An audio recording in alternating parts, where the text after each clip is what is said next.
yatugambye obakuba n'obapapala ng'omanya wokutte weewo tojjawo nkyali ku fake opposition.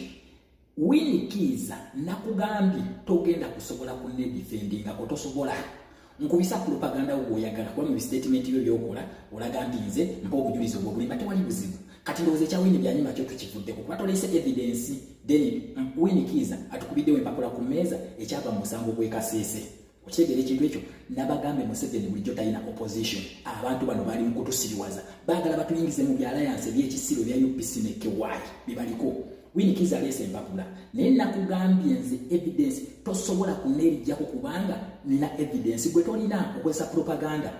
Kati njagala muleeta abaana b'ekaseese bonna balabe ekyava mu musango ogwo njagala mubaleete then asobodde nsaba munvugire vidiyo eno paka mu lubiri lw'omusinga wa Lwenzururu alabe Winnie Kiza kye yabakola njagala mukirabe then we mumala njagala NUP egambe njagala munvugire paka ku secretariat ya NUP kwaliyo baloya banabe nesiga bana kuliko kansole Wisirubongo ya wa Harvard kuliko His Excellency Kyagulanyi lawyer waliyo Joel Senyonyi lawyer waliyo Alex Wilson Mfumbira lawyer then nabo batunde mu guno omusango then baditamininge nze abaana abange bali mbuuza nja bagamba ogwange nagukola naye kitebe tekyampuliriza yensogala kitufaanana bwe tuti eno fake opposition bayina ebigendererwa byabwe ebikyamu ebagala okuyingizamu nga bafrontinga Winnie Kiza ne Elias Lukwago.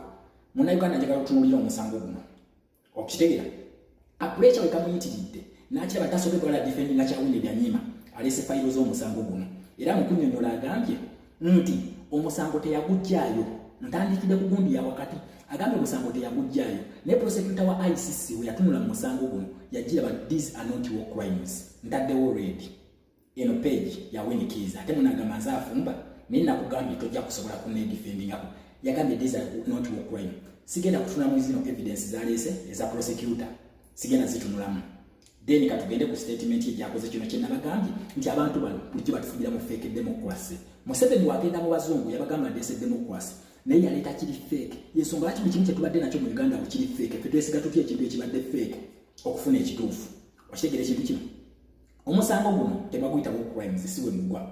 Winnie Kiza we yatula ne ba Elias Lukwago n'atula ne ba Kiza Besigye n'atula ne Mugisha Muntu n'atula ne Birigwa ne Aaron Kiza omusango gwe bajjamu munnange gwe balina okulopa Museveni baguyita war crimes. War crimes ze zitya gwe munnayuganda atazitegeera.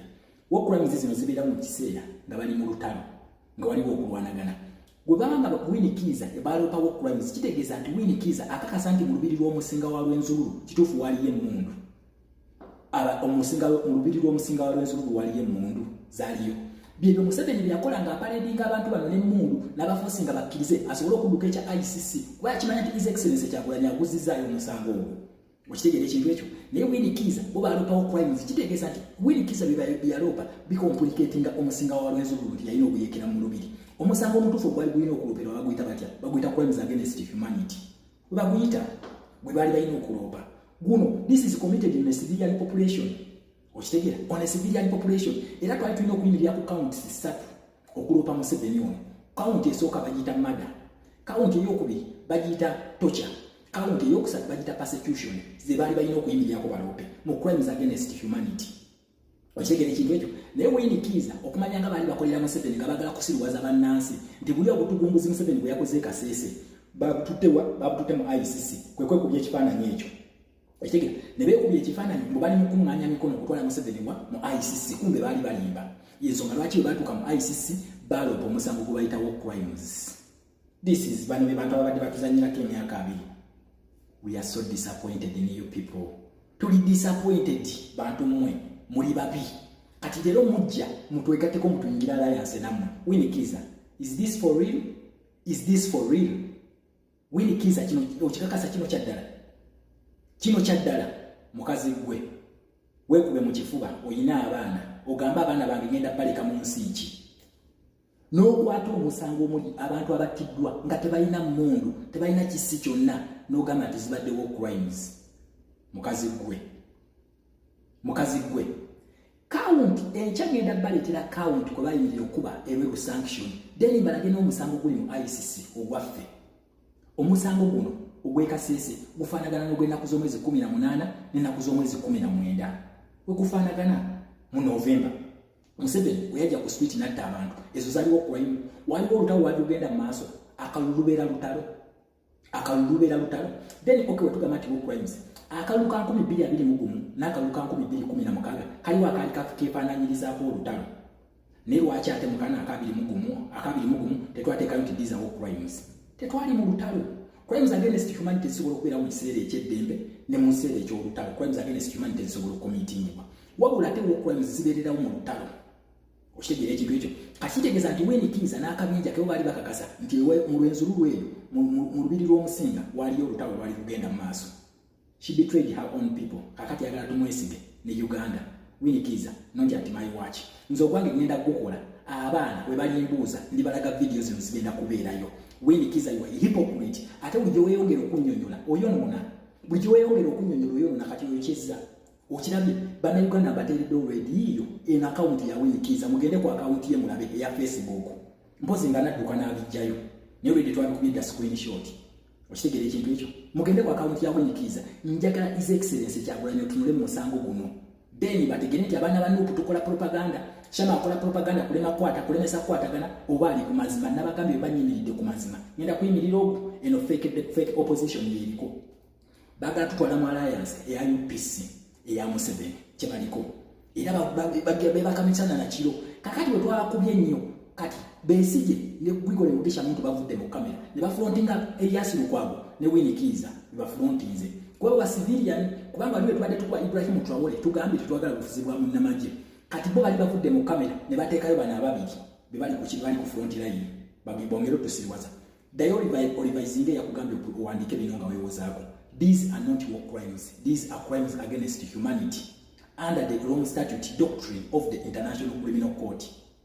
Oshegere ekintu kino webati babadde batusiriwaza always webati babadde batusiriwaza mu Uganda. So nakugambye tuli ku fake opposition Winikiza gye batutwala si walungi ebibalo byabwe si birungi eri banna Uganda nabagambe even if this is going to cost my life so be it kibeere naye Katonda ali kusaidia pendooza mulabe ayokeza ngo aleta evidence kwe defendinga.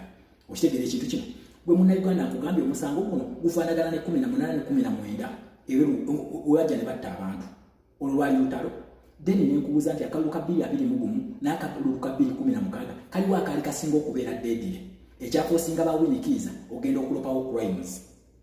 Okitegere ekintu kino already ya implicating abantu kitegeeza nti Museveni yali yakosinga abantu okukkiriza nti baali n'emmundu Winikiza already yali amaze dokikona mu stamp demo ndi Museveni agende nakyo yensonga lwaki n'abaana baffe nabo yabakwatanga agamba nti no bakkirize nti bayina emmundu oyo Museveni asobola okuduka ki war crimes kino kye nabagamba nti Museveni is fighting a civilian population yet in actual sense yayagala ntino tubeere b'amagye kyali mu kukola bawinikiza kye bakola kino ayagala Museveni ayagala nnyo ffe tubeere b'amagye then the international community egambe ne bali nabo bayeekera okitegera kati Winikiza yakona mu stamp kuba tetusobola kulopa misango gino gya crimes against humanity gikolebwa ku bannayuganda okitegera kati ye Museveni akiyitamu mu war crimes yensonga lwaki lwakwata omuntu waffe agamba yabadde n'emmundu yabadde muyeekera n'akakofiira kaffe akayita k'amagye ne ovulo agiyita y'amagye Winikiza bye baakola nkugambye mu Uganda genda osome otegere enjawulo eri wakati wa war crimes ne crimes against humanity nina eddakiika 10 zokka naye olaba okigenze munda ogenda tegera Winikiza kye baakola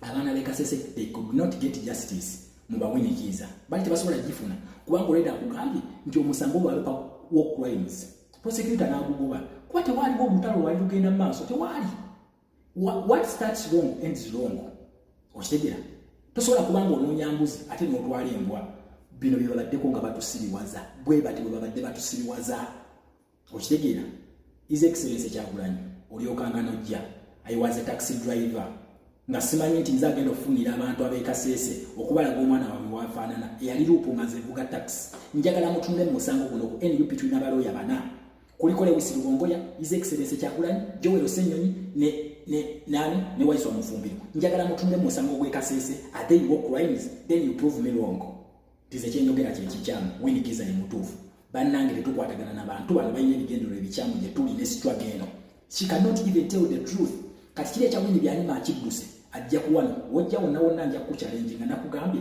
you cannot tosobola kunedefendinga kubanga nyimiridde ku mazima gwe kola propaganda wo yena ina gwoyagala naye amazima gagenda kuvaayo abaana b'e Kasese tebebakanga abaana b'e Kasese tebebase go and apologize to your okay omwami gwe bayita Kibalama ne Kagombe baga nti ennongoosereza ze mwagala okukola and using the words baga ziri null and void agamba nti for example bamemba ba NEC bemwateeka mu nnongoosereza zino oba bali mu ssemateeka ono tebaayita mu organizes ekibiina zonna. How would you respond to that? Ogamba mwami Kibalama ono gwe twabadde naye, ogamba mwami Kibalama gwe bawambako olumu ne bamukuba emiggo n'agenda mu kooti n'atulopa omusango n'agamba nti namusuubiza miliyoni za $5 ate n'amala oluvannyuma lw'ennaku ntono n'akubendeka mwoyo nga bamaze omuta n'avaayo n'abategeeza mwe bannamawulire nti yawambiddwa abasirikale ba gavumenti ne bagenda ne bamulagira ayogera ebigambo ebyo gweyogerako mwami Kibalama oyo. Well, kasita mukuwaddeko ka history naye nga bwe nkunyonyodde nti ali emabega w'omusango guno amanyiddwa n'abatwala mu kooti bamanyiddwa ekitalina buzibu kubasigwa omulundi ogusoose nga batwala mu kooti naye ate nga tuwangula kiriyale bamanyi tewali musango gwonna gwonna naye nokawefube wakutukwata bigere tuleme kutambula ku speed gye tuli mu kutambulirako naye ekyomukisa omulungi tumanyi nti lwaki nkubuuza kibuuzo clearly wakyaliwo enkaayana ku kibiina? No, tewaliwo nkaayana n'emu okuva mu ngeri gye mwakifunamu okutuuka okweyubula ne kifuuka NUP and up to now bw'olaba nga abamu ku be mwatandika nabo baddukira ne mu kooti clearly olaba nti waliwo ekizibu which perhaps you need to fix. Well, nga bw'ogamba eyo ndowoozayo naye nga bombuuziza simanyi oba onompa omukisa nenkwanukula okwanukula nti tewali musango n'ogumu. Omusango gwe batulopa bagutulopa mu 2020 era walaba nti kooti yasala negamba guno omusango gwalopeddwa kuba abantu baali benoonyezayo akasente ate ekirala abantu abalopye omusango si be badde balopa omusango waliwo ababali emabega era ojja kujjukira nti mwami Kibalama ne munne bawambibwa ne batwalibwa embaale ne batulugunyizibwa nga bawambibwa eyali akulira amagye ekiseera ekyo. So bwekityo bwe kibadde mba njagala nnyo ensonga n'ozipresenti nga maaso g'abantu nga bwe ziri mu butuufu bwakyo. So bani abali emabega w'abantu?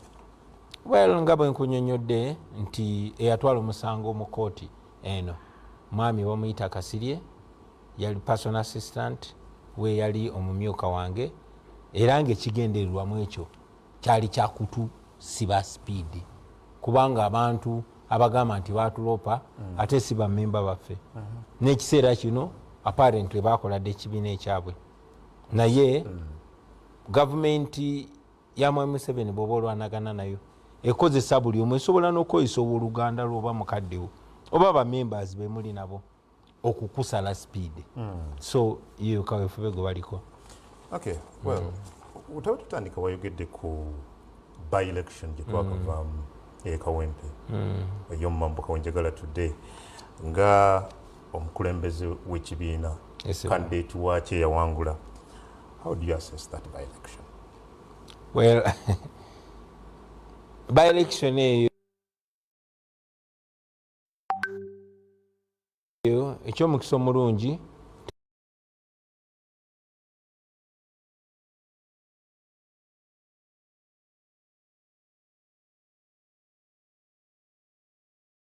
tebajjako internet oba oli awo mu 2021 balamuzi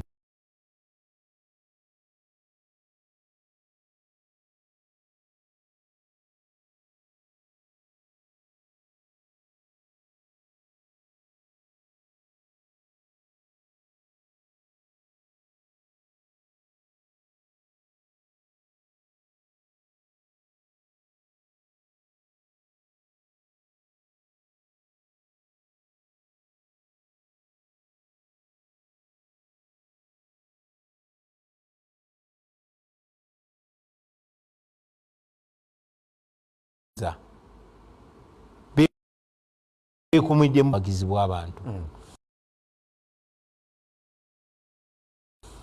Sample yali Kawempe tuyiga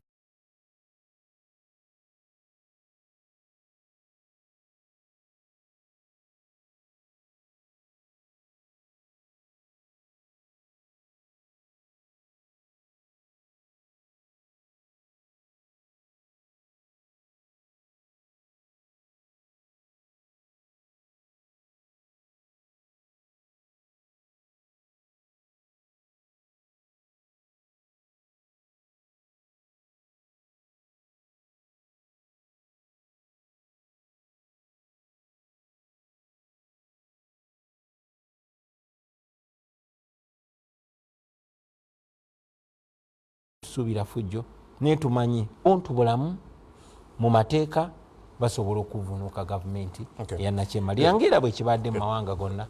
But again nsuubira walaba ebbaluwa president wa Uganda ate ssentebe w'ekibiina kya NRM gyawandiika akalulwako nga kawedde ng'alaga obutali bumativu obwali rather ku kalulwako ayogera ku practices nyingi ezayoleka mu kalulwako okusinziira ku ye and kino nga bakiteeka mu abavuganya. Responding otya ku bbaluwa nga bakiteeko batya nti fe abavuganya twaleeta abajjaati ne bakuba abantu emiggo, twaleeta mamba ne tuzipakinga mu polling station, fe abavuganya twajja ne tujja n'emmundu ne tutandika okuwamba abantu, fe abavuganya twajja ne tukuba bannamawulire emiggo ne mugenda ku bitanda, fe abavuganya twajja ne tusamba zi boxes ziriko bululu, oba twagenda mu Tale Center ne tugezaako okukyusakyusa nti oli wafunye 2 ne bamuwa 7. Fe abavuganya fe twabikola. Well, mu bbaluwa eyo naye yali yeebuuza ani yasambasamba ne yabuzaawo bu box Kawempe Embogo ne ku polling centers and stations endala. Well, ebbaluwa eyo nagisoma naye okufaanana n'ebigambo bya Mwami Museveni byayogera ebisinga obungi bikuwa okuteebereza ebintu bibiri nti either Mwami Museveni ali ignorant, tamanyi kigenda maaso mu ggwanga era n'abajja ne bamuleetera information bamulimba bulimbi, ali completely ignorant. Bwe kitaba ekyo then musajja mulimba nnyo munanfuusi nnyo era tewali muntu alina kukkiriza kigambo n'ekimu Museveni kyayogera. Ekimu ku ebyo either ali ignorant, tamanyi kigenda maaso, n'olw'ensonga eyo ajja kuwandiika bajja kujja bamubulire bino bibaddeyo muzeeyi awandiike, oba ng'abimanyi kuba nkakasa Museveni musirikale yes akaddiye naye fe abasingayo twamwegombera yalinga nga ategeera bulungi nnyo, so njagala okukimagininga nti akyategeera bulungi nnyo era ebigenda mu maaso byonna abiraba, naye munanfuusi nnyo, mulimba nnyo, si mwesimbu era si muntu mulamu. Kyekimufuula ekyo ebbaluwa kosinzira kubanga kakati bw'obanga gwe commander in chief w'amagye nga gwokulira ebitongole byonna byonna ebikuumaddembe nga buli mukwata mundu ali wansi wa mutabani wo, nga mutabani wo awandika ku Twitter n'agamba kakati tugenda kutaba NUP katugenda bakuba embooko, ne bajja ne babakuba emiggo, nga babakuba emiggo balina uniform ziriko Uganda Police, ziriko JAT, bali mu uniform z'amagye nga police balaba maaso ga kamera ate n'ogenda n'owandiika ebbaluwa then obeera muntu wa nabaki. Okay. Good. Which lessons mwayiga kinga ekibiina nga tuyingira akalulu ka 2026 ogambye bingi bimwayiga mu kalulu kano biki?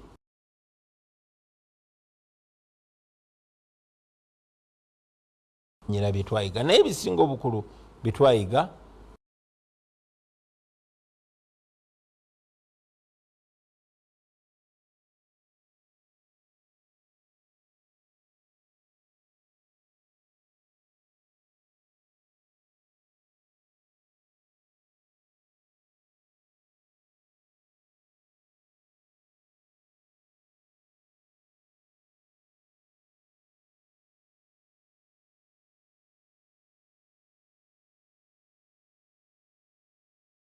byatambula n'ekyo kyolowooza. So twamanya nti Bannayuganda bangi nnyo bali mu kunyigirizibwa.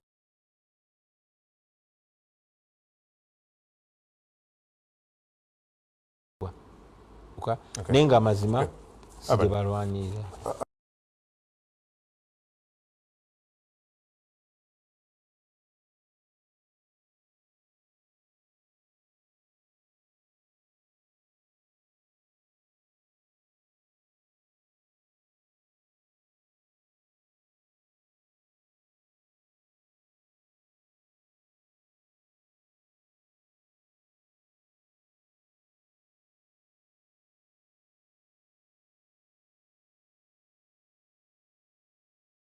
Honorable Screen now, Honorable Kyagulanyi, ebbaluwa akakiiko ebyokulonda kaali kagireceivinze ne kadda mu December nga kalaga nti obumu ku bubonero obwo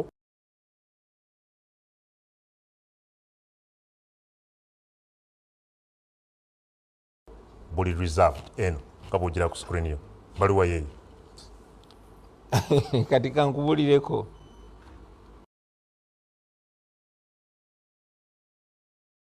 ebintu bingi nnyo bukyanga tuyimuka abavubuka ab'omulembe guno omwo bwe banyigidde n'agabakiriza ku levo gye bali